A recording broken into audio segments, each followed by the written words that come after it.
12 days of dueling strikes, 3 nuclear sites destroyed, and one message loud and clear from the President of the United States. America will not stand by while the world's top state sponsor of terror builds a nuclear bomb.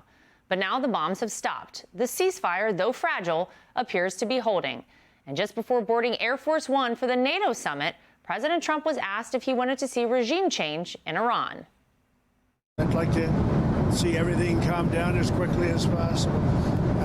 Regime change takes chaos, and ideally we don't want to see so much chaos, so we'll see how it does.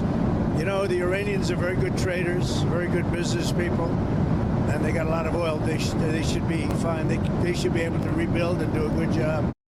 He's made it clear. America isn't going to dictate who rules Iran, only eliminate a clear and present nuclear threat. We're not in the business of endless wars or open-ended missions. So now comes the bigger question. What happens next for Iran? If the Ayatollahs stay the course, more devastation is inevitable. But if the Iranian people, those who have suffered for decades, rise up and chart a different path, a freer, more prosperous Iran could emerge. One that embraces peace, regional trade, and the prosperity of its own people instead of the hatred of others. Waiting in the wings is a man who believes in that vision. His Royal Highness Reza Pahlavi, the exiled Crown Prince of Iran. He's spent years preparing for this moment.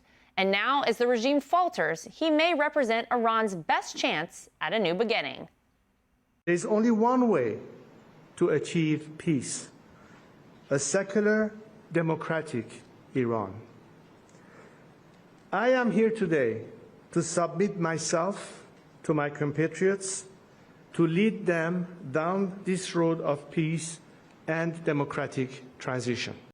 I had the privilege of speaking with His Royal Highness to discuss the future of his country as it sits at a critical crossroads. Well, Crown Prince Reza Pahlavi, thank you so much for joining us tonight on My View. We're so excited to talk to you.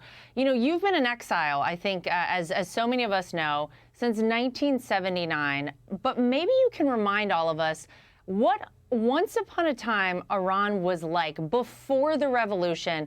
What was it like to live there? Give all of us a little bit of insight. Hi, Lara. Thank you for having me on your program. Well, in a nutshell, I think every Iranian remembers how Iran was flourishing and progressing with great relationship with our neighbors, and particularly with the United States. And all of a sudden, of course, the revolution happened, which changed everything. But a country that was progressing, was on the road to development, was faced with being taken hostage by this regime that has usurped our land, and since then have been wreaking havoc and chaos in the region and beyond. Yeah, and I know you've said before that there can be no hope for a better future as long as this current regime is in place. So give us an idea of overall what you would like to see happen for the betterment of your country. Well, the key issue is that you are facing with a regime that its DNA simply cannot be on par with the values of freedom, of democracy, of human rights as we wish it as a nation. And that's why the obstacle between us and the free world and rejoining it is a regime that has repressed us from the beginning and continues to bring havoc and terrorism, and we've seen it all these years. So the solution to the problem, to eliminate any thing that will be threatening to Iran's national interests as well as world security, and particularly the United States, is for this regime that from its inception has called for America's death. Death to America was the slogan, unlike a nation that actually loves America, a nation that would like to see a fruitful relationship with it. The only country that, when 9/11 happened, stood in sympathy with the victims of that attack by lighting candlelight vigil. What a difference a free Iran would be with this vision of a future with our friends and, of course, the United States, as opposed to this regime. So I think we have to put an end to this regime, which is at its weakest today. It's on the brink of collapse, and this creates a unique opportunity for Iranians to finally deliver themselves and take their country back. And do you think that most people in Iran are ready for that? Is that where the sentiments of most people who live there right now lie? Absolutely. I think the Iranian people who have paid a dear price all this time and have suffered a lot under this regime and have very bravely and courageously tried to fight it and have many times being pretty much repressed, see the light at the end of the tunnel. And as I said earlier, this regime right now is on the brink of collapse. And I think people are beginning to think that there's now an opportunity to get this done. Of course, a key element has always been the repressive regime that this regime has had against its own citizenry, and most of its establishment, its security establishment, its element of repression has been practically neutralized right now. And that evens up the playing field. It has never been a question for people to no longer want this regime in their majority. It's now an opportunity that they have where they will face far less resistance or repression by the regime. Not that it's completely eliminated, but it's much, much less than it was before, which is why I think this time they see that they might have a true opportunity to bring about finally this change. And if this current regime does fall, what do you feel needs to happen to ensure that there doesn't, there's not a vacuum, there's no more, brutal leadership that comes in on the back end, and you see the same sort of thing happen again? What would you like to see happen to ensure true freedom there in Iran?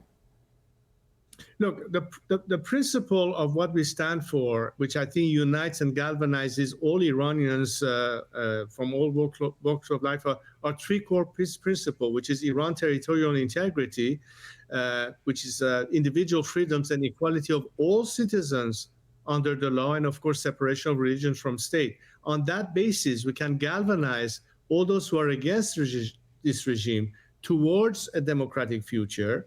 And my plan is in this transition role, both now until this regime collapse, but particularly after the collapse, to have an organized, stable transition to make sure that the void will be filled with a plan of action, whether it's the first 100 days after the regime collapses, and bringing as many elements into play that will be part of this transition and particularly can survive regime change.